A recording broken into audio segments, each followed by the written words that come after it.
Olá pessoal, eu sou o professor Matheus Anderson e essa é a minha videoaula para a prova prática do PSS, o Processo Seletivo Simplificado. O tema que eu vou abordar aqui, tem um pouco a ver com a Grécia Antiga, obviamente, né?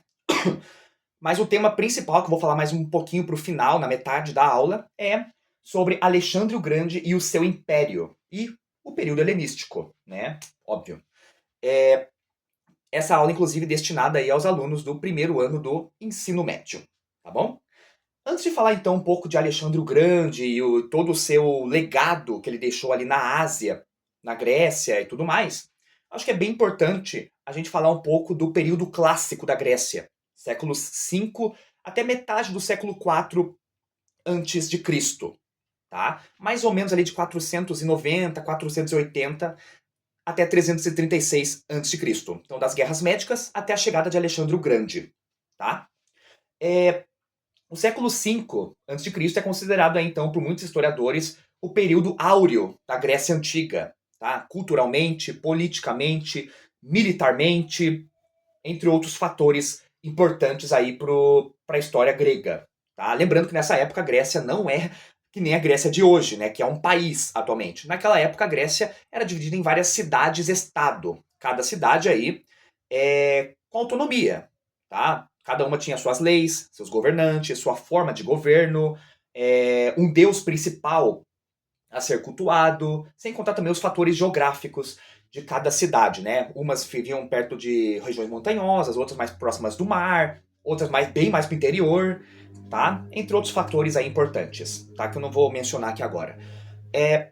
Durante o século V a.C., nós vamos ter duas guerras principais que vão abalar a Grécia, né? E vão enfim, vão abalar aí a Grécia de maneira geral, economicamente, politicamente.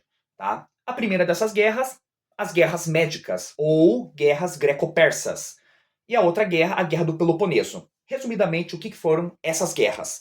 As guerras médicas, ou guerras greco-persas, foram uma série de batalhas, de um lado, entre gregos, tá? As cidades-estado gregas, aliás, que acabam se unindo para parar a ameaça persa, e do outro lado, os persas, o Império Aquemênida, ou Império Persa, que já era considerado por muitos historiadores aí, né, a primeira superpotência da história, tá? Devido ao tamanho do seu império, que já ia desde o Egito até o Vale do Rio Indo, que atualmente ali é entre o Paquistão e a Índia, mais ou menos, tá?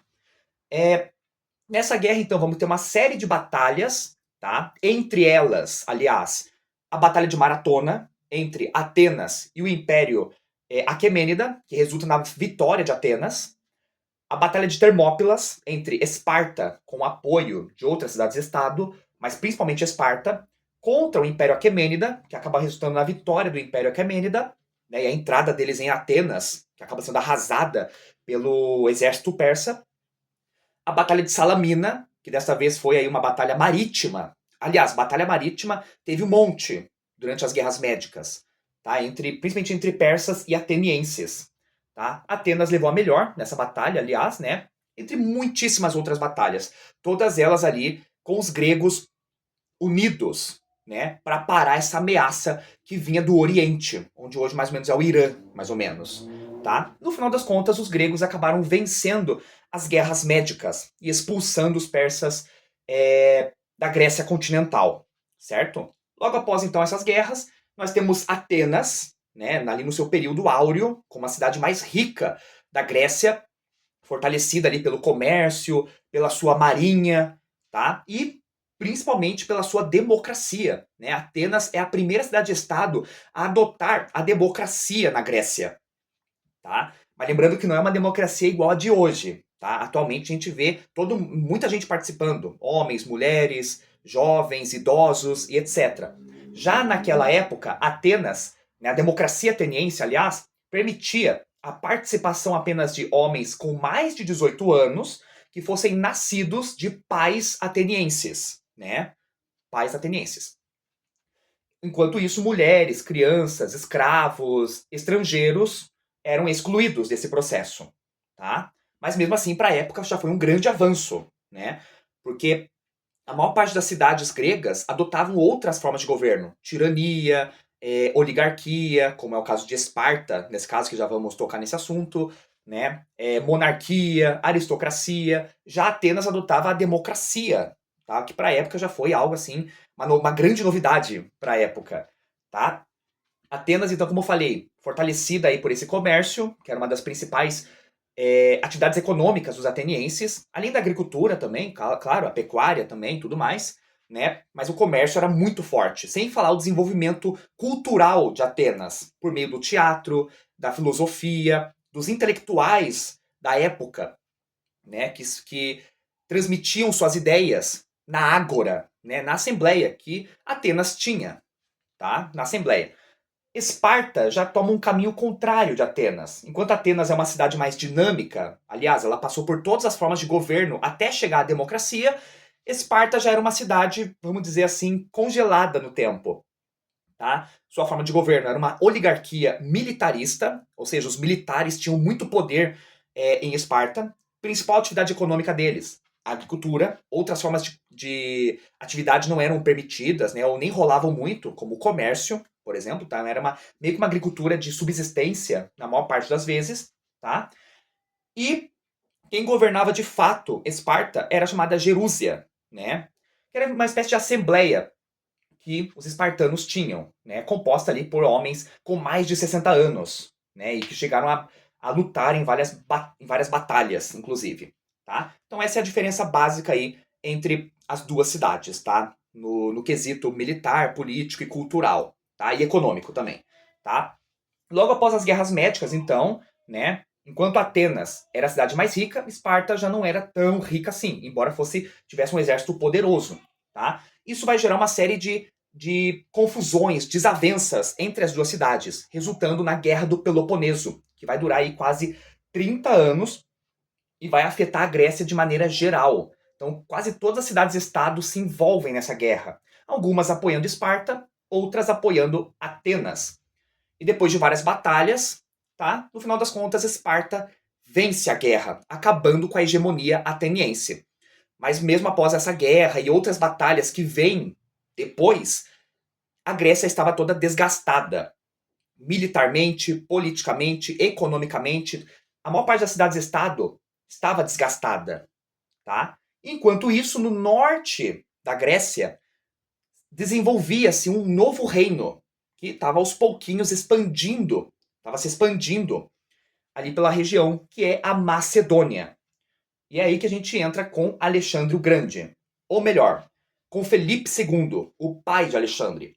Tá? Ele era o rei da Macedônia, ali dos anos de 356 até 336 a.C. Tá? Ele ajuda ali a expandir a Macedônia para partes da Grécia. Ele ajuda no desenvolvimento da Macedônia cultural e militarmente, politicamente também, né? Mas principalmente militar e culturalmente.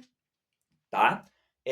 Ele tem o plano de expandir a Macedônia para dentro do Império Persa, mas antes mesmo de botar esse plano em prática, ele é assassinado, né? Deixando o trono vago aí para o seu filho, Alexandre, né? Que é o Alexandre III da Macedônia, que atualmente a gente conhece como Alexandre o Grande, tá? Então, quando Alexandre assume o poder, com apenas 20 anos de idade, tá? Logo após o assassinato do seu pai, ele começa uma expansão da Macedônia. Primeiro, assegurando ali a Grécia nas suas mãos e assegurando ali as fronteiras com as regiões vizinhas ali da Trácia, né, a atual Bulgária, tá?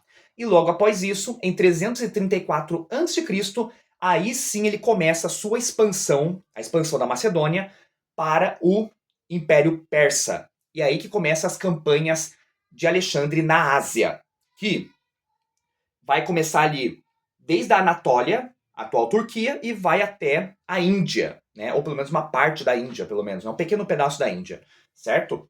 Enquanto Alexandre ia expandindo o seu império, pegando ali, então, a atual Turquia, pegando a região da Palestina, o Egito, tá? Partes da Ásia Central, o atual Irã, né, a Pérsia, no caso, e partes da Índia, ele também ia fazendo uma coisa bem importante também, que era expandir a cultura grega, a cultura grega macedônia, ali pela região e mesclando a cultura grega com outras culturas asiáticas, como a cultura hebraica, a cultura egípcia, a cultura persa, a cultura indiana, entre muitas outras culturas com que Alexandre teve contato. Afinal, o Império Aquemênida era um império multicultural. Então, por isso que ele acabou entrando em contato com muitas culturas. E muitas delas foram mescladas à cultura grega.